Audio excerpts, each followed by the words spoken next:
Hello everyone and welcome to an amazing game from the penultimate round of the Fujairah Global Tournament 2025. It is Alan Pichot versus Pranesh and the game is beautiful. I know in modern times it's hard to say what a miniature is. In the olden days you'd say a miniature is someone beats you in 9 moves. But nowadays with theory branching out so far, where players know pretty much the first 15 moves of any opening, we can't really say a 9 move is a miniature. So, as far as I'm concerned, anything that ends in a sort of a checkmate or a heavy material loss below 25 moves in 2025 can be considered a miniature. I know it's been discussed a lot, so we don't have to call it a miniature, but I do, and it's a very nice game.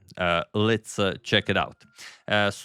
With white, Alan Pichot opens with pawn to e4. As he is Spanish, I don't know if the T is silent or not. Could be Pichot, could be Pichot.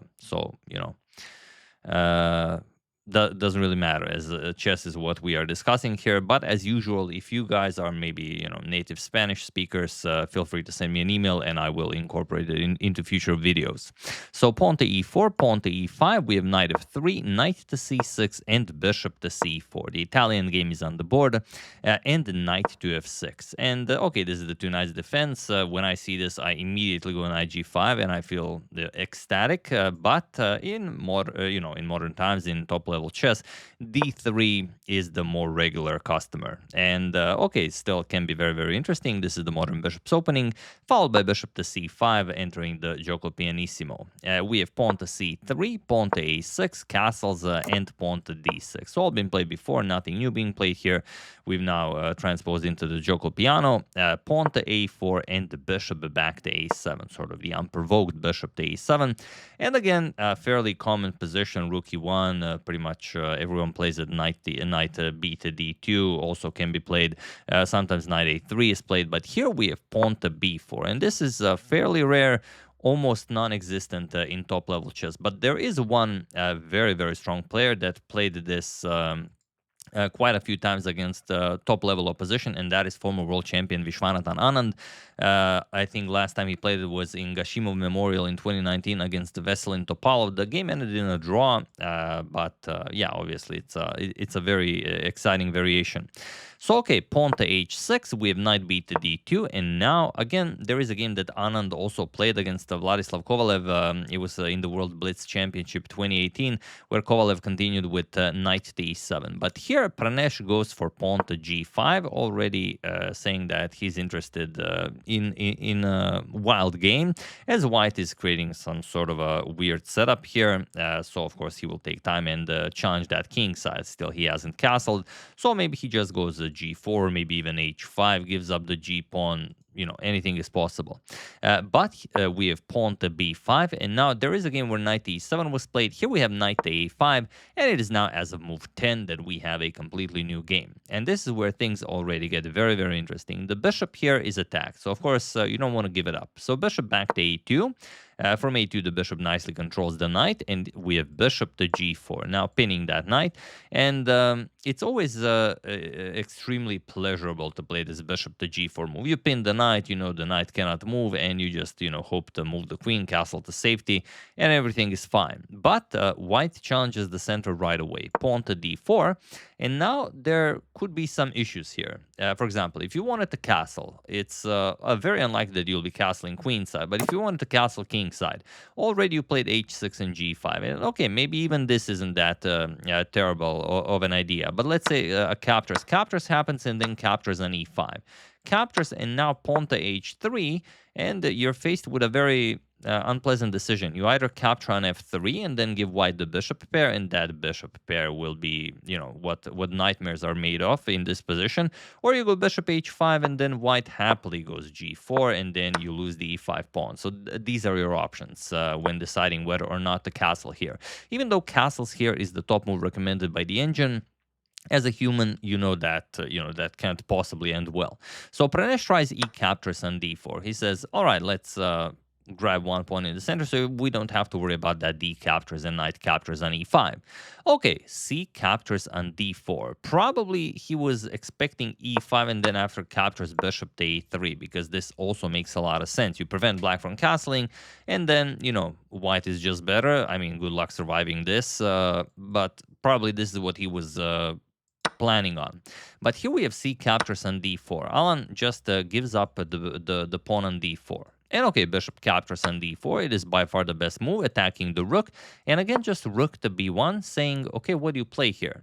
And again, we're on move 14, and the black doesn't seem to have a good move. Something passive like bishop to e5 seems to be the best. The problem is if you castle here. Again, this pawn to h3 is incredibly annoying. For example, captures on f3, then knight captures, and then the bishop is hanging. And then if you play bishop e5, h4, and not a lot you can do here. For example, g4, just knight captures on e5, d captures, you move the queen, and this will be incredibly difficult to defend. Also, the h6 pawn is just hanging, so maybe you defend it. Now, let's say rook d1, we attack the queen. Now we go queen to e3, we attack the h pawn. Let's say knight g8, bishop to e3, you attack the queen, win the rook, and okay, the position just falls apart. So there is just no move here for black. Knight to d7 is what Pranesh tries, and now pawn to h3. We have bishop captures, knight captures, the bishop on d4 is hanging, bishop to g7, and now look at this, just a nice calm knight to d4, where you're inviting bishop captures on d4, but then once this queen centralizes, attacks the rook, it's just, I mean, of course you're not playing that. So what can you play after knight to d4? Very interesting would be queen to f6. Let's say you really want to try castling queenside. White still just goes knight to f5, and I mean, bishop to b2 is coming. There's no point in trying to play this. And other than that, you really, I mean, you could castle kingside, but still knight f5 looks just awful. You're going to lose that bishop, and then the bishop pair will again harass you for, I would say, the rest of the game, but the rest of the game will happen very quickly. So after knight d4, we have a captures on b5. Sort of just to avoid opening up the b file if black manages to castle queenside somehow. But now pawn to f4.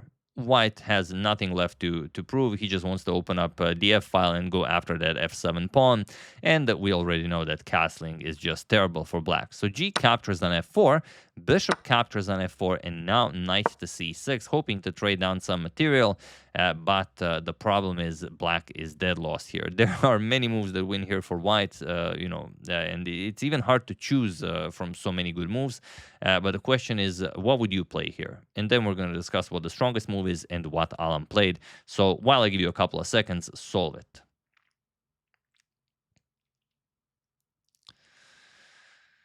For those of you who were able to do it, you have exceptional attacking skills. And for those of you who just want to enjoy the show, knight to e6.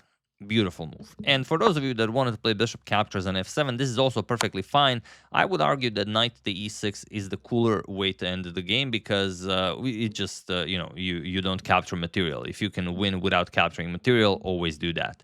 So king captures on f7, otherwise, I mean, what else? And then bishop g5 check, just picks up the queen. Or if knight to f6, you can block it. Then comes rook captures with check. Bishop captures queen to h5 check. And now you either allow the queen to g6 or you stop it.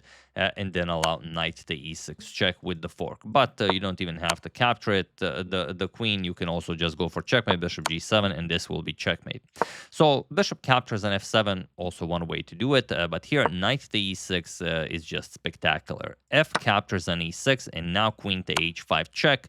Of course, if the king moves, then you just have some very nasty threats. But if the king doesn't move, what else do you play? If you move the king to f8, you go in front of the rook. So that's obviously a pretty bad idea. Bishop captures with check. It's a double check from the bishop and the rook. And once the king moves, you just capture on e6 with check, king to h7, and queen to f5 will be checkmate. So that will not work.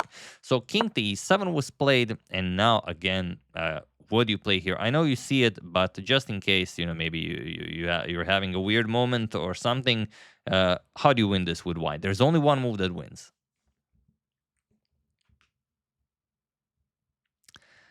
Of course, bishop g5 check. And it looks odd because why wouldn't black just capture? Well, if you capture, now the rook controls the f-file as well, and queen to f7 is just a nice mate in one. So after bishop to g5 check, knight to f6 was played, and now how do you finish the game? Again, I know you see it, but if you want to pause I cannot stop you, but I know you see it. Rook captures on f6. This is what Alan played, and he was in this position on move 23 that Pranesh resigned the game, as there is nothing more to be done here. Whatever you try, and other than capturing the rook, what else can you try? If you capture the rook, bishop captures with check, and now after king captures, it seems like you've fended off some of the attackers, but the other rook just comes to the f-file, and now you know that queen coming to f7 will just be checkmate. You cannot go to e5, you cannot go anywhere along the 5th rank. Now if king g7, queen f7 checkmate, and if king to e7, again, the exact same checkmate. So queen to f7 checkmate, and that is it. And yeah, it just shows that even though, grandmasters today know so much theory, and of course, you're not just going to outplay someone playing the Giuoco piano, the main line, but you throw in, a move that rarely anyone plays, like pawn to b4, already you have to, watch out. I mean, if it wasn't a bad move, you wouldn't have Anand playing it, against top opposition on a few occasions. And here, h6 was played almost instantly, so probably b4 is within Pranesh's arsenal. It just didn't work out all that well for him. So it's really a beautiful finish. Let's just check it out one more time in maybe slow motion. Knight to e6, f captures, and now queen to h5 check, king to e7, and now bishop to g5 check. Outstanding. Knight to f6, rook captures on f6. Definitely something that you would see in a tactics book, online on any software where you maybe solve puzzles, like Lotus Chess app that I've been advocating for the last month. We're gonna have another live stream this week. We're gonna have a tournament. We're gonna have some cool prizes. Will be on Thursday. I will keep you guys informed. But if you still haven't tried it, first link in the description below. Download Lotus Chess and learn some cool lines so you can also crush your opponents like this. So yeah, that's the game. Hope you guys enjoyed it. I would like to thank Hernan Escalante Jr., Robert Kiefer, Edmund Freeman, Stephen Wentworth, and Nightmaster Bishop for your contribution to my channel. Thank you a lot. I really appreciate it. As usual, you can check 2 of my previous videos here. Thank you for watching, and I will see you soon, continuing to check up on your wonderful suggestions and whatever else happens in the chess world. Thank you all. I will see you soon, and have an excellent rest of your day.